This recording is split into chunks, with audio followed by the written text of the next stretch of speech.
ስልጣኔ በስትራቴጂ ብቻ አይገነባም፤ አንዳንዴ በተፈጥሮ በዝምታ የሚሰጥ ስጦታ ነው። አሜሪካ እንደ መከላከያም ሆነ እንደ ዕድል በሚያገለግሉ ሁለት ሰፊ ውቅያኖሶች የተከበበች ብርቅዬና ስትራቴጂካዊ ቦታ ላይ ትገኛለች። በሚሲሲፒ ወንዝ የአየር ላይ እይታ እንደሚታየው የተፈጥሮ የመጓጓዣ አውታረ መረብ የሀገሪቱን የውስጥ ክፍል ያገናኛል። ይህም ውስብስብ መሰረተ ልማት ላይ ሳይመሰረቱ ሸቀጦችን በብቃት ለማንቀሳቀስ ያስችላል። ይህ የውስጥ ትስስር ዘመናዊ የሎጂስቲክስ ስርዓቶች ከመፈጠራቸው ከረጅም ጊዜ በፊት ወጪን ቀንሷል፣ ንግድን አሳድጓል፣ እንዲሁም የኢኮኖሚ ጥንካሬን አጠናክረዋል።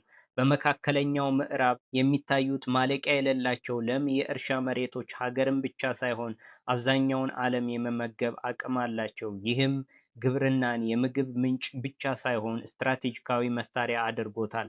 በሌላ በኩል የፓስፊክ ውቅያኖስ የባህር ዳርቻ ሞገድ